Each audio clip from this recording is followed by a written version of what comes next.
കഴിഞ്ഞ ക്ലാസ്സിൽ നമ്മൾ പഠിച്ചത് ഇതായിരുന്നു, constructional details of the indicating instruments. അതിൽ തന്നെ എന്താണ് ഒരു ഐഡിയൽ ഇൻസ്ട്രുമെന്റ് എന്ന് പഠിച്ചു. ദെൻ ഗാൽനോമീറ്ററിനെ പറ്റി പഠിച്ചു. ഗാൽനോമീറ്ററിന്റെ പ്രിൻസിപ്പിൾ എന്താണ്? പ്രിൻസിപ്പിൾ എന്ന് പറഞ്ഞാൽ എന്താണ്? ബേസിക് നമ്മുടെ മോട്ടോർ റൂൾ ആണ് വരുന്നത് അല്ലേ. ദെൻ രണ്ട് ടൈപ്പ് മാഗ്നറ്റിന്റെ ടൈപ്സ് ഉണ്ട് അല്ലെ. മൂവിംഗ് കോയിൽ ടൈപ്പ് ഉണ്ട്, മൂവിംഗ് മാഗ്നറ്റ് ടൈപ്പ്, രണ്ട് ടൈപ്പ് ഗാൽനോമീറ്റേഴ്സ് ഉണ്ട്. ആരാണ് അത് അസംബിൾ ചെയ്തത്? അങ്ങനെയുള്ള കുറച്ച് കാര്യങ്ങൾ നമ്മൾ പഠിച്ചിരുന്നു. ഇനി ഈ performance of the galvanometer explain ചെയ്യുന്നതിന് വേണ്ടിയിട്ട് നമുക്ക് രണ്ട് ടൈപ്പ് കോൺസ്റ്റൻസ് ഉണ്ടെന്ന് പഠിച്ചു. ഏതൊക്കെയായിരുന്നു? ഡിസൈൻ കോൺസ്റ്റൻസും വർക്കിംഗ് കോൺസ്റ്റൻസും. ഇതിൽ പ്രധാനമായിട്ട് ഏത് കോൺസ്റ്റൻസ് ആണ് നമ്മൾ യൂസ് ചെയ്യുന്നത്? ആക്ച്വലി വർക്കിംഗ് കോൺസ്റ്റൻസ് ആണ് യൂഷ്വലി നമ്മൾ അതിനെ ബേസ് ചെയ്തിട്ടാണ് പെർഫോമൻസ് പറയുന്നത്. ഇനി എന്താണ് ഈ സെൻസിറ്റിവിറ്റി എന്ന് നോക്കാം. ഈ സെൻസിറ്റിവിറ്റി തന്നെ പല തരത്തിലുള്ള സെൻസിറ്റിവിറ്റി ഉണ്ട്. അപ്പോൾ ഏതൊക്കെ ടൈപ്പ് ആണെന്ന് നമുക്ക് ആദ്യം ഒന്ന് പഠിക്കാം. അപ്പോൾ കറണ്ട് സെൻസിറ്റിവിറ്റി ഉണ്ട്, വോൾട്ടേജ് സെൻസിറ്റിവിറ്റി ഉണ്ട്, മെഗാ ഓം സെൻസിറ്റിവിറ്റി ഉണ്ട്. ഇത് മൂന്നുമാണ് ഏറ്റവും പ്രധാനം. അതുകൂടാതെ ബാലിസ്റ്റിക് സെൻസിറ്റിവിറ്റി എന്ന് പറഞ്ഞൊരു സെൻസിറ്റിവിറ്റി കൂടി ഉണ്ട്. ഇനി കറണ്ട് സെൻസിറ്റിവിറ്റി, അതായത് ഈ ഒരു ഡിഫ്ലക്ഷൻ എത്രമാത്രം കറണ്ടിനോട് സെൻസിറ്റീവ് ആണ് എന്നാണ് നമ്മൾ പറയുന്നത് അല്ലേ. അപ്പോൾ the deflection caused by unit current, ഒരു യൂണിറ്റ് കറണ്ടിൽ ഉണ്ടാവുന്ന ഡിഫ്ലക്ഷൻ, അതാണ് എന്ത്? കറണ്ട് സെൻസിറ്റിവിറ്റി എന്ന് പറയുന്നത്. ഇപ്പോൾ ഒരു galvanometer if it is attached with a mirror, അങ്ങനെയാണെങ്കിൽ ആ കറണ്ട് സെൻസിറ്റിവിറ്റിക്ക് ഒരു ഡെഫിനേഷൻ പറയാറുണ്ട്. It is defined as the deflection in mm. Deflection നമ്മൾ പറഞ്ഞു യൂണിറ്റ് എന്ന് പറഞ്ഞല്ലോ, അതിനകത്ത് പറഞ്ഞ deflection in 1 mm, deflection in mm produce at a distance of 1 meter from the galvanometer mirror by unit current. അപ്പോൾ ഇവിടെ എല്ലാം യൂണിറ്റിലാണ് പറഞ്ഞിരിക്കുന്നത്. യൂണിറ്റ് കറണ്ട് 1 മീറ്റർ ഡിസ്റ്റൻസിൽ മിറർ, ദെൻ എന്താണ് പറഞ്ഞിരിക്കുന്നത്? അല്ലെങ്കിൽ മിററിൽ നിന്ന് 1 ഡിസ്റ്റൻസിലാണ്. എന്നിട്ട് എത്രയാണ് ഡിഫ്ലക്ഷൻ വരുന്നത്? അത് mm പറയണം. അപ്പോൾ ഇവിടെ ശ്രദ്ധിക്കേണ്ട ഒരു കാര്യം, ഈ ഇക്വേഷൻ നോക്കിയാൽ മതി. അതിന്റെ യൂണിറ്റ് എന്ന് പറയുന്നത് മില്ലിമീറ്റർ പെർ മൈക്രോ ആംബിയർ എന്നാണ്. ഈ ഒരു സ്ക്വയറിൽ എഴുതിയിരിക്കുന്നത് നോക്കുക, d divided by i into 10⁶. ഈ d divided by i into 10⁶. d എന്ന് പറയുന്നപ്പോൾ എന്താണ്? ഡിഫ്ലക്ഷൻ, എത്രമാത്രം ഡിഫ്ലക്ഷൻ ഓൺ ദ സ്കെയിൽ ഉണ്ടായി mm പറയുന്നത്. അതുപോലെ കറണ്ട് പറയുന്ന ഏതിലാണ്? മൈക്രോ ആംബിയറിലാണ് പറഞ്ഞത്. കറണ്ട് നമ്മൾ ഈ മൈക്രോ ആംബിയർ ആക്കാനാണ് നമ്മൾ എന്ത് ചെയ്തത്? 10⁶ അവിടെ ചെയ്തിരിക്കുന്നത്. അപ്പോൾ മൈക്രോ ആംബിയറിലാണിത് പറയുന്നത്, മില്ലിമീറ്റർ പെർ മൈക്രോ ആംബിയർ. അപ്പോൾ യൂണിറ്റ് കറണ്ട് ഈ ഒരു യൂണിറ്റ് ഡിസ്റ്റൻസിൽ വരുമ്പോൾ നമുക്ക് എത്ര ഡിഫ്ലക്ഷൻ d ഉണ്ടാകുന്നു എന്നാണ് കറണ്ട് സെൻസിറ്റിവിറ്റി പറയുന്നത്. ഇനി വേറൊരു രീതിയിലും കൂടി സെൻസിറ്റിവിറ്റി പറയാറുണ്ട്. It is the current required to cause a deflection of 1 scale division. ഈ ഒരു സ്കെയിലിന് കുറേ ഡിവിഷൻസ് ഉണ്ടല്ലോ, അതിൽ ഒരു സ്കെയിൽ ഡിവിഷൻ, 1 സ്കെയിൽ ഡിവിഷൻ ഉണ്ടാക്കാൻ അല്ലെങ്കിൽ അതിന്റെ ഡിഫ്ലക്ഷൻ നടത്താനായിട്ട് എത്രമാത്രം കറണ്ട് ആവശ്യമാണ്, ഒരു ഡിവിഷൻ മുന്നോട്ട് പോകാനായിട്ട് എത്ര കറണ്ട് ആവശ്യമാണ്, അതാണ് കറണ്ട് സെൻസിറ്റിവിറ്റി എന്നും ഒരു ഡെഫിനേഷൻ പറയാറുണ്ട്. ഇനി അടുത്തത് വോൾട്ടേജ് സെൻസിറ്റിവിറ്റി. അപ്പോൾ നമ്മൾ നേരത്തെ പറഞ്ഞു യൂണിറ്റ് കറണ്ട് എന്ന് പറഞ്ഞു, ഇവിടെ എന്ത് വരും? Unit voltage. So the deflection in the scale division caused by unit voltage, അതാണ് വോൾട്ടേജ് സെൻസിറ്റിവിറ്റി. അപ്പോൾ അതിന്റെ ഇക്വേഷൻ നോക്കുക, d divided by v into 10⁶. ഈ യൂണിറ്റ് പ്രത്യേകം നോക്കിയിരിക്കുക, നോക്കി വെക്കുക, കാരണം അതാണ് നമുക്ക് ചോദിക്കാറുള്ള എക്സാമിന്. നമ്മൾ ബ്രാക്കറ്റിൽ തന്നിരിക്കും അല്ലെങ്കിൽ ഓപ്ഷൻസ് ആയിട്ട് തന്നിരിക്കും. എന്താണ്? Millimetre per micro volt, millimetre deflection per micro volt voltage, അങ്ങനെയാണ് അതിന്റെ യൂണിറ്റ് വരുന്നത്. ഇനി മെഗാ ഓം സെൻസിറ്റിവിറ്റി. അപ്പോൾ അവിടെ തന്നെ മനസ്സിലായ ഒരു റെസിസ്റ്റൻസിന്റെ കാര്യം വരുന്നുണ്ട്. ഇനി എന്താണ് ഈ മെഗാ ഓം സെൻസിറ്റിവിറ്റി എന്ന് പറയുന്നത്? ഇതില് the resistance required in mega ohm in the circuit to cause a deflection of 1 scale division impressing 1 volt. അതായത് ഈ ഒരു 1 വോൾട്ട് ഉണ്ടാക്കാനായിട്ട് നമുക്ക് അതിനകത്തൊരു എത്ര റെസിസ്റ്റൻസ്, എത്ര മെഗാവോം റെസിസ്റ്റൻസ് ഉണ്ടായിരിക്കണം. അതുകൂടാതെ എത്ര സ്കെയിൽ ഡിവിഷൻ ഉണ്ടായിരിക്കണം? 1 സ്കെയിൽ ഡിവിഷൻ ഉണ്ടാക്കണം. അതിന് എത്ര മെഗാവോം റെസിസ്റ്റൻസ് ആണ് വേണ്ടത്?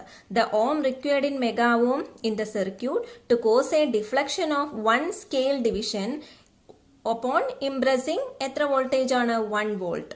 ആൻഡ് ഓൾസോ നമുക്ക് ഇതും കൂടി പറയാം, റെസിപ്രോക്കൽ ഓഫ് കറണ്ട് സെൻസിറ്റിവിറ്റി ആണ് മെഗാ ഓം സെൻസിറ്റിവിറ്റി. അതൊന്ന് നോട്ട് ചെയ്തോളൂ. ഇനി അടുത്തത് ബാലിസ്റ്റിക് സെൻസിറ്റിവിറ്റി എന്താന്ന് ജസ്റ്റ് പറയാം. ബാലിസ്റ്റിക് സെൻസിറ്റിവിറ്റി എന്ന് പറഞ്ഞപ്പോൾ ഈ ഒരു നമുക്ക് ബാലിസ്റ്റിക് ഗാൽനോമീറ്റർ എന്നൊക്കെ കേട്ടിട്ടുണ്ടല്ലോ. മെയിൻ ആയിട്ടും നമ്മുടെ മാഗ്നറ്റിക് മെഷർമെന്റ്സിലാണ് ഇത് വരുന്നത്, ഈ ബാലിസ്റ്റിക് ഗാൽനോമീറ്റർ. ഈ ബാലിസ്റ്റിക് സെൻസിറ്റിവിറ്റി എന്ന് പറഞ്ഞാൽ it is the first maximum deflection in mm caused on a scale placed at a distance of 1 meter. എല്ലായിടത്തും ഈ 1 meter ആ യൂണിറ്റ് ഡിസ്റ്റൻസ് ആണ്. 1 meter from the mirror by a unit charge suddenly passed in that galvanometer. ഒരു unit charge ആ ഗാൽവനോമീറ്ററിലൂടെ pass ചെയ്യുമ്പോൾ, ഒരു unit charge pass ചെയ്യുമ്പോൾ, അതായത് ആ ഒരു സ്കെയിൽ എത്ര ഡിസ്റ്റൻസിലാണ് വരുന്നത്? 1 meter ഫ്രം ദ മിറർ ആണ് പ്ലേസ് ചെയ്തിരിക്കുന്നത്. First maximum deflection in mm. അതാണ് ബാലിസ്റ്റിക് സെൻസിറ്റിവിറ്റി എന്ന് പറയുന്നത്. ഈ ഒരു സെൻസിറ്റിവിറ്റിയുടെയൊക്കെ കാര്യത്തിൽ ക്വസ്റ്റ്യൻസ് വരാറുള്ള ഇതാണ്.